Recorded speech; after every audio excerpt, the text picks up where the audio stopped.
کراچی سے ایک بھائی نے سوال کیا ہے، کہتے ہیں کہ ہم 5 بھائی ہیں، قربانی کے وقت قربانی کرنا کیا لازم ہے یا ایک بھائی کی طرف سے قربانی کر رہے ہیں اور 4 بھائیوں کی قربانی کا پیسہ کسی مجبور غریب یا بیواؤں کو دے سکتے ہیں؟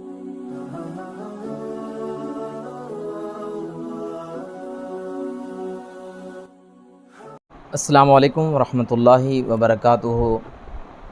آپ دیکھ رہے ہیں میرا چینل قاری الیاس شاہ۔ ابھی ہم آپ کی خدمت میں دوسرا سوال رکھتے ہیں۔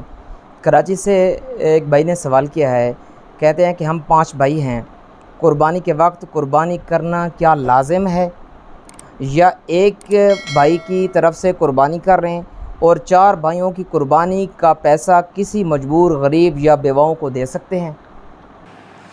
یہ ایک بہت بڑا آج کل ایک فتنہ بھی ہے، یعنی ایک طبقہ ایسا ہے، گروہ ایسا ہے جو باقاعدہ ایک دعوت، ایک تحریک کی شکل میں اس بات کو چلا رہے ہیں کہ یہ جو قربانی کا پیسہ ہے، پیسہ بھی ضائع کرنا ہے، جانوروں کو بھی ضائع کرنا ہے، بہت سارے جانور جو انسانی ضرورت کے ساتھ متعلق ہے ان کو ایک طرح کا ضیاع ہے۔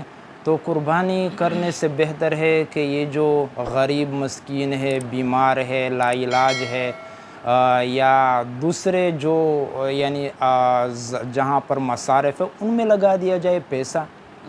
تو یہ ان کی ایک بہت بڑی غلط فہمی ہے، اور وہ غلط فہمی یقیناً ان کی جو ہے وہ عقلی جو ایک اللہ کا حکم ہے قربانی کرنا، اس کو ایک عقل کے ذریعے سے اس کو ایک وہ پرکھ رہے ہیں۔ صحیح۔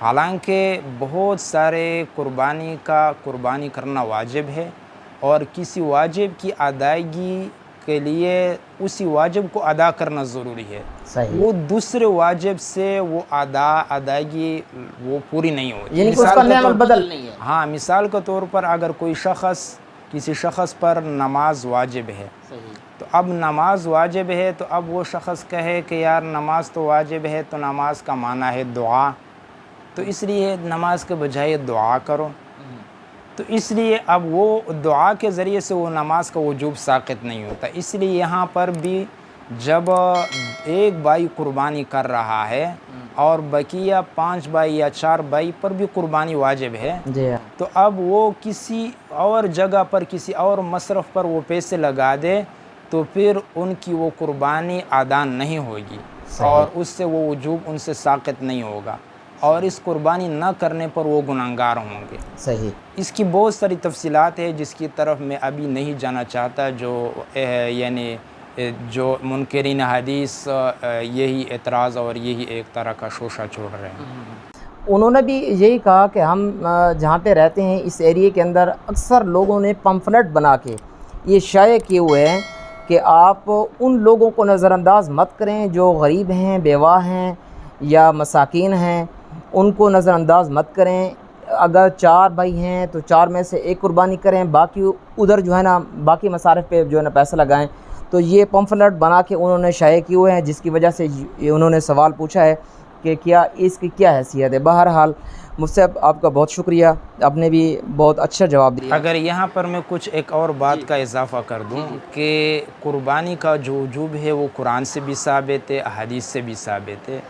فَصَلِّ لِرَبِّكَ وَانْحَرْ سورۃ الکوثر، تو وانحر سے باتفاق مفسرین، خصوصاً ابن عباس جو حبر الامہ ہے، یہ امت کے سب سے بڑے عالم ہیں، انہوں نے بھی یہاں تک فرمایا ہے کہ وانحر سے مراد یہاں پر قربانی ہے۔ اور ساتھ ساتھ پھر رسول اللہ صلی اللہ علیہ وسلم نے مدینہ منورہ آنے کے بعد 10 سال تک ہر سال جو ہے وہ 2 مینڈے ذبح کرتے تھے قربانی کے موقع پر۔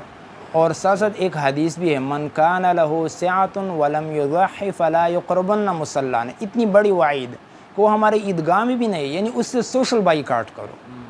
تو جب اتنی بڑی وعید ہے تو پھر یہ قرآن اور حدیث سے اس کا ثبوت ہے، تو اس لیے قربانی کرنا واجب ہے۔